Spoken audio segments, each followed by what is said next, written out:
Okay, continuing our Let's Play from where we left off, we had spoken to the little boy in Kakakiko Village, who let us know that his grandpa, the Elder, was hiding out near the Eastern Palace, for fear he would be kidnapped by Agahnem's men. So, before we head off to meet him, we have something we can do with the mushroom that we found in the Lost Woods. If we head north from Link's house, along the path just east of the castle, it will lead us to the witch's hut. And in the witch's hut, we can give her the magic mushroom in exchange for what's something she can make with it.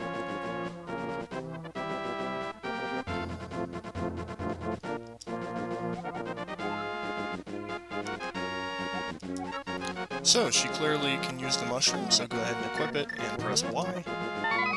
And she lets you know to come back later, and she'll let you know what she makes when she finishes her brew.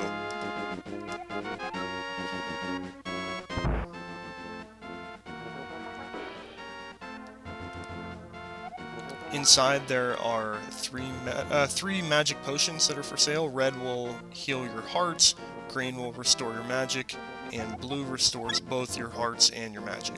So I'm going to go ahead and, since we have a magic bottle, I'm going to buy one blue potion to keep with me. And now we can head for the Eastern Palace.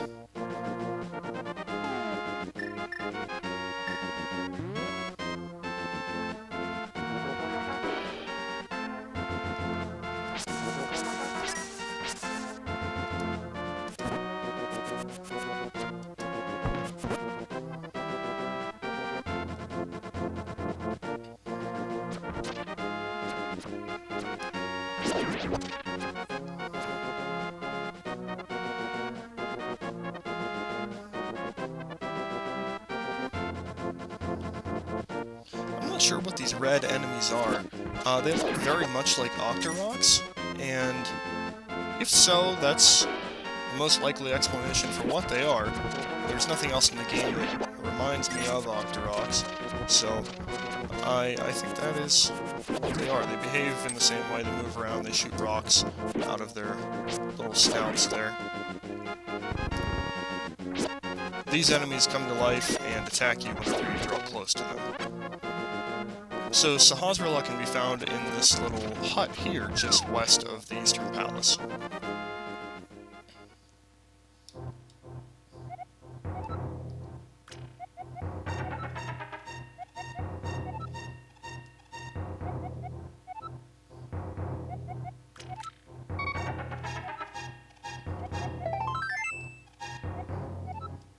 Okay, so Sahasrahla tasks you with finding the Pendant of Courage, one of the 3 pendants that you need to find in order to wield the Master Sword, and promises to tell you more of the legend if you come back holding that pendant. So that is our next stop.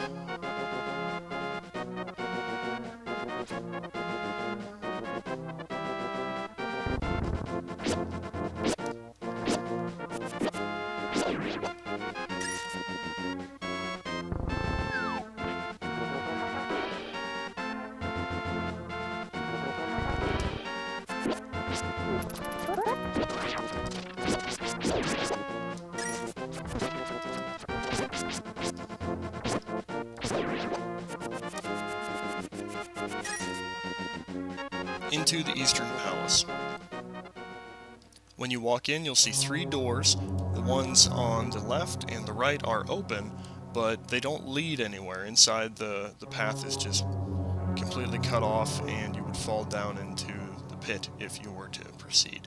So the switch to open the center door is underneath this first pot. These wiggly monsters here on the pathway are called Cullens. They're pretty much very easy to kill, just one sword strike will hit each one of them. Avoid the steel balls shooting toward you there. Take cover on the sides if you have to for the giant one. And if you head across and come across this pathway here, you'll find a treasure chest with 100 rupees inside.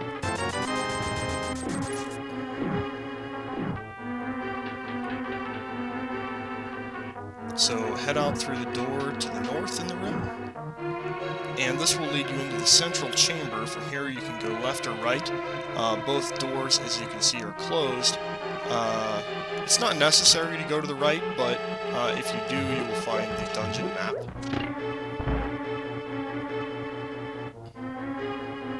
So in here we have a number of blue Stalfos monsters. Basically, they jump away from you and dodge whenever you take a swing. Also, it's important to note that the boomerang doesn't stun them in the same way that it stuns other enemies. So you can hit them with it and do damage, but it doesn't keep them from moving around. Dodge the anti-fairy and head down after exposing the switch, and in this treasure chest you will find a dungeon map.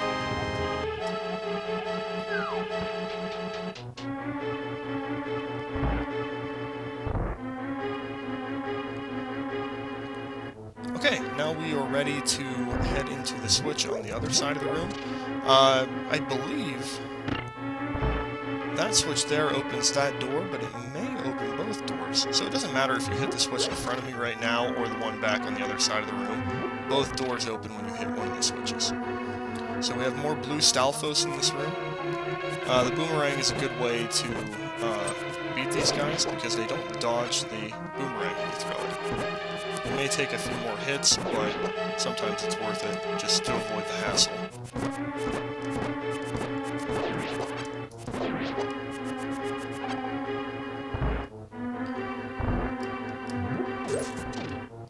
Another good way to beat the Stalfos are to take pots and throw them at them. They don't avoid the pots either. It's a little bit harder to hit one of them with a pot than it is with the boomerang, but it's a lot quicker.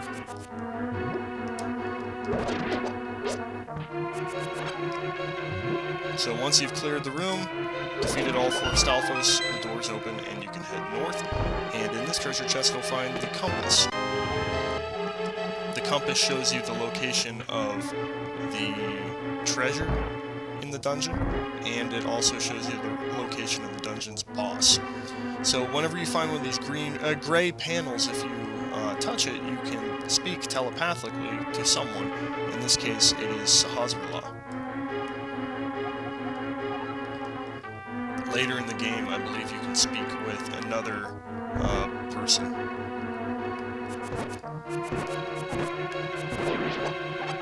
So here is the main treasure chest in the dungeon. Usually it contains another tool for Link. So far we can't open it. It requires a big key to open. These enemies here resting along the wall are called Igors, and this is a green Igor. They are vulnerable as long as you hit them in their eye. So you can use your sword, but the best way is to use a bow and arrow, which unfortunately we don't have yet. They will go back and rest, so you just have to venture close and wake them up again.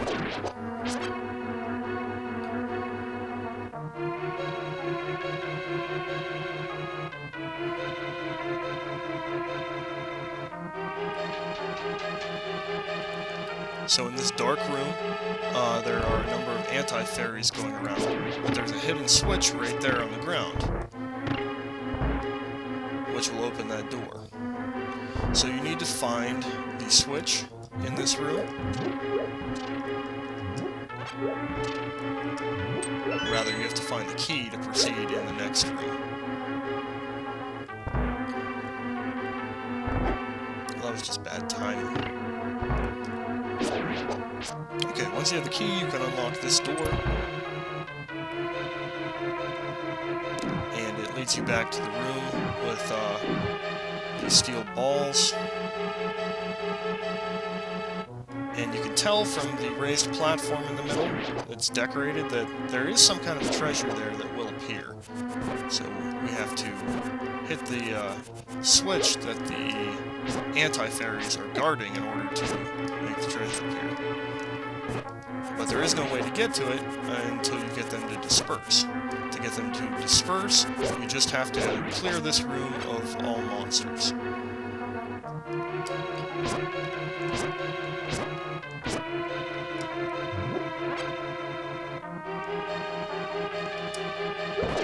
And once they do, you can reach up and grab that pot, step on the switch, and in this treasure chest you find a big key. It can open up big key doors, like you see at the north end of this room, as well as the large treasure chest that contains tools for Link.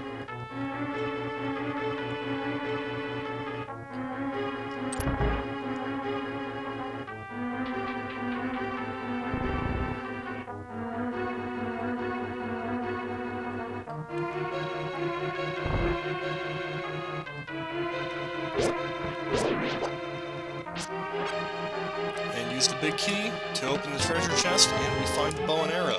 And you can see at the top of the screen that we have 30 arrows, so we are well equipped. The gray Stalfos will actually detach their skulls from their heads and attack you with them. So just fend them off for long enough, and they will eventually leave.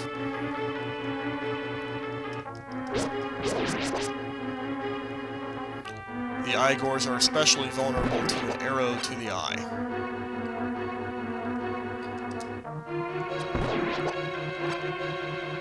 So we have this next door here. Before we head in there, you can see that the platform here, the ledge, allows you to jump off, and you can actually jump into these decorative pots. Inside you'll find 2 fairies. Both pots lead to the same place, so it's not necessary to try out both of them. Use your bug catching net, and you can catch a fairy in a bottle. The appeal of having a fairy in a bottle is that it will revive you in the instance that you lose all of your hearts. These yellow panels here, that look like shifting sand, will actually teleport you to one of these gray motionless panels that match. So head through the big key door, and you will be in a dark room with a number of Popo and green Igors.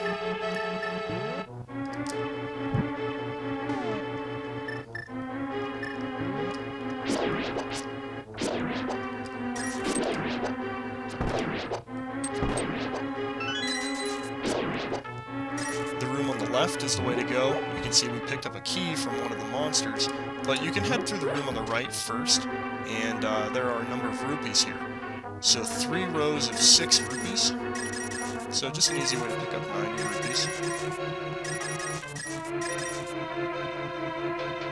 I should speak more clearly. 3 rows of 6 blue rupees, 5 apiece, equals 90. So head upstairs. And we need to find a hidden switch to open that door. Anti-fairies can be defeated with 1 item that we do not have yet, but should be able to get soon.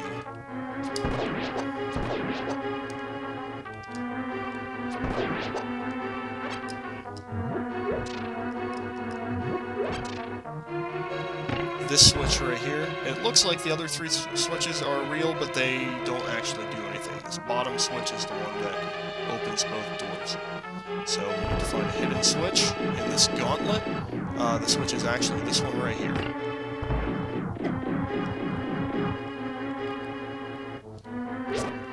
So you can see a new enemy in this room, the red Igor.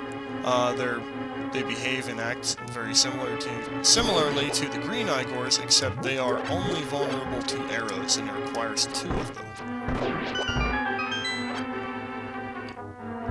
So this hallway will lead to the dungeon's boss, and it's lined with 2 red Igors, so there's no passing them unless you take them out.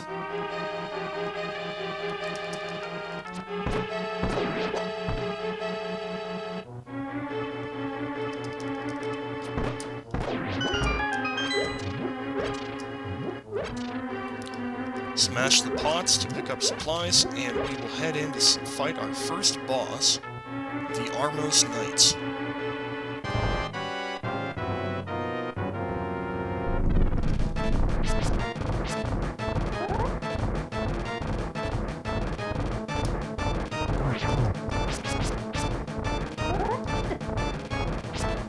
The arrows are especially useful against them. You kill them very quickly.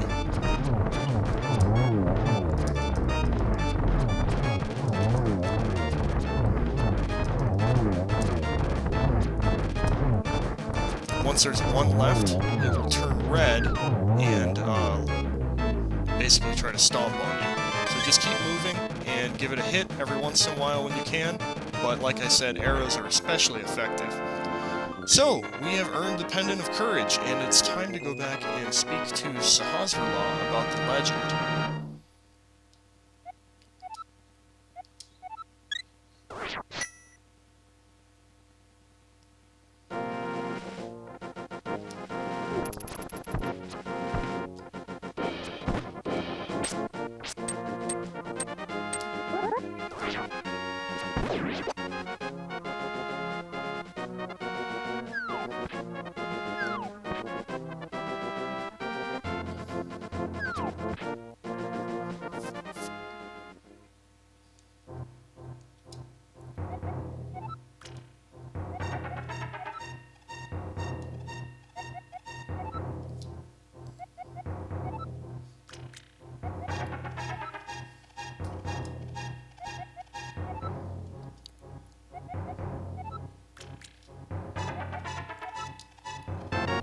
Sahasrahla gives you the Pegasus shoes.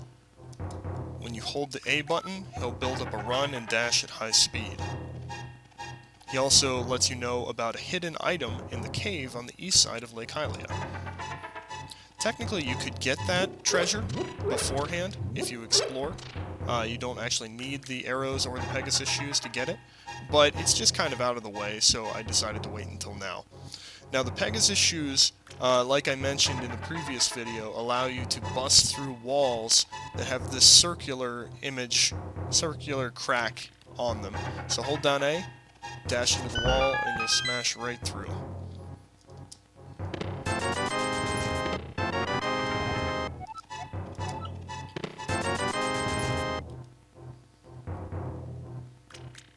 Okay, it is time to head out.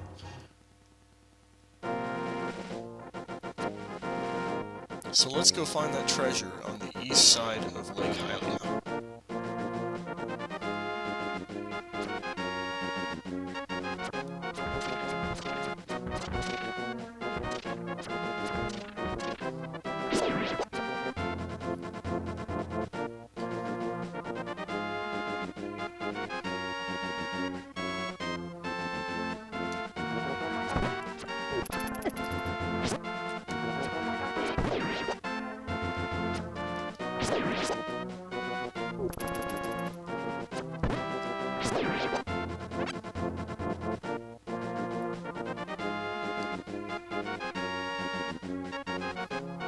So if you head south from Link's house, it will lead you into this area, and you can see a conspicuous outcropping of rocks here on this cave wall. If you drop a bomb, you will find a cave. And inside you will find a fairy who will restore all of your hearts. Currently I don't need it, so if I were missing hearts, they would be replenished here. So it's good to take note of where you can easily restore all of your hearts quickly. So head south, and head down into this area, dodging Octoroks. You can also find another wall where you can bomb here. So there are a number of mole dorms here that are a little bit difficult to take out. You can throw a bomb, pick it up, and throw it over to hit them. That's one way to take them out. A little bit difficult because they don't always run right where you think they're going to. So the explosion has to hit them.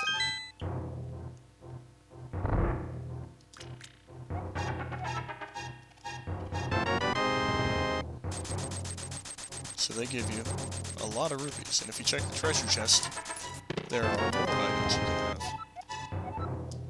including more rupees still. So this is a one-time event. Once you get the treasure, there's no reason to return to this cave.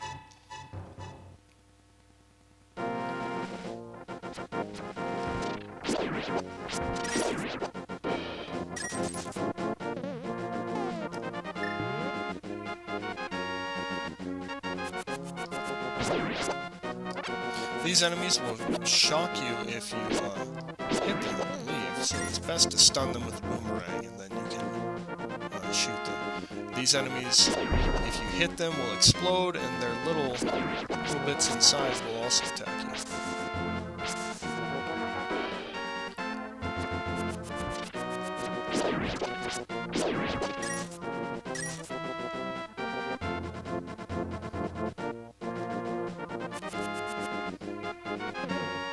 Okay, here you can find a cave, and if you head inside, you can see there's a marking on the wall here that you can bomb.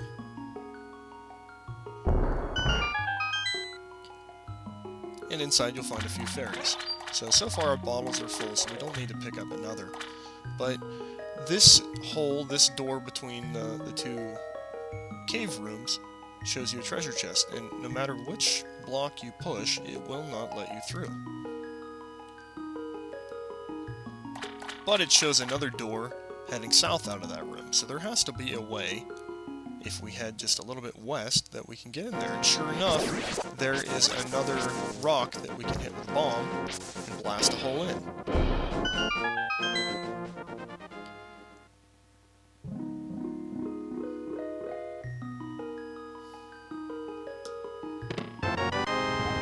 We found the ice rod, which we can equip, and whenever you use the ice rod, it will consume a little bit of magic, but you can freeze enemies with it, so assuming you hit them. These crabs are a little fast moving, so it can be difficult, but you can pick them up and throw them.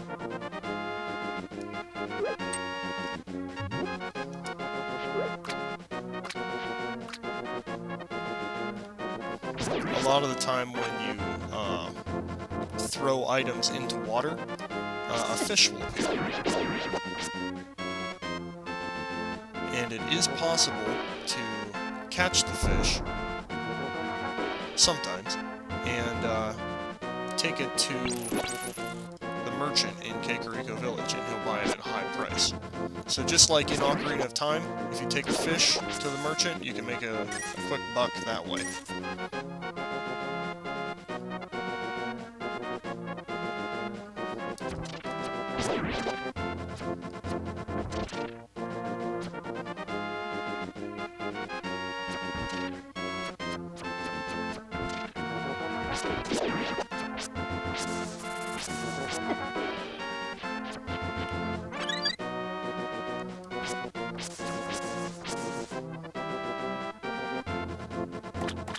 So if we check our map, we'll find that the Pendant of Wisdom is hidden in the desert.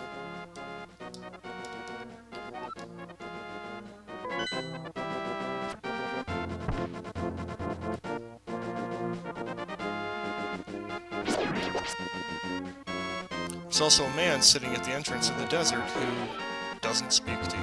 If you check the sign beside him, it warns you to just ignore the man.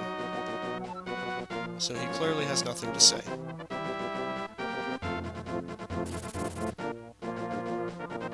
If you check this cave right here, you'll find a fairy who will restore your health.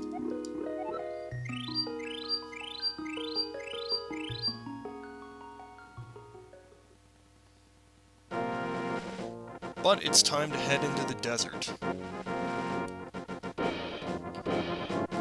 If you head along this wall, you will find a cave with an old man.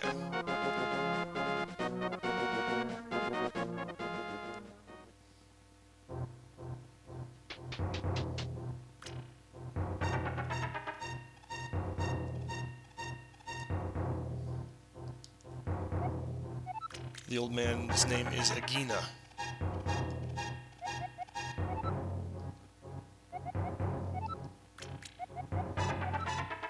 So you find that the prophecy says that the hero will come wielding the Book of Medora.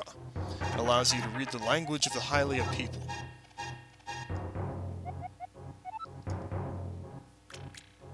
So, if we believe to be the hero, we will not make it far without the Book of Medora in the library in Kakakiko Village. Bomb the wall south of here, and you will find a treasure chest. with a piece of heart, number 5.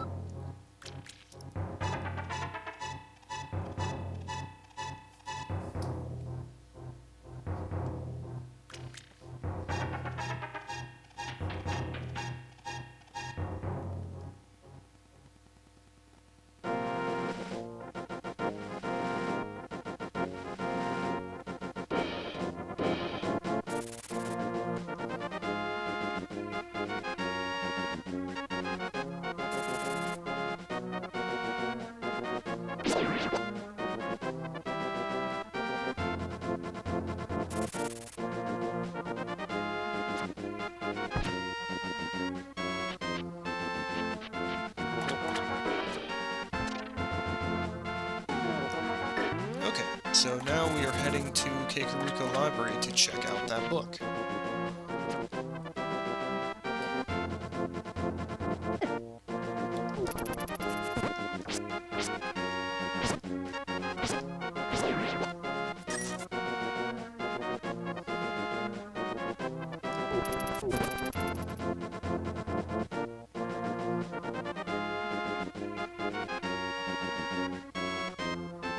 Remember that the library is the small building just south of the village.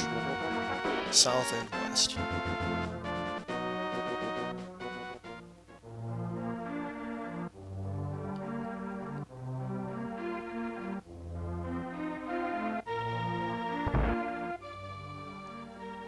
So, judging by how boring and uniform the rest of the books are, the Book of Medora must be the one up on this bookcase up here. But, like we had before, we didn't have any way to reach it until now.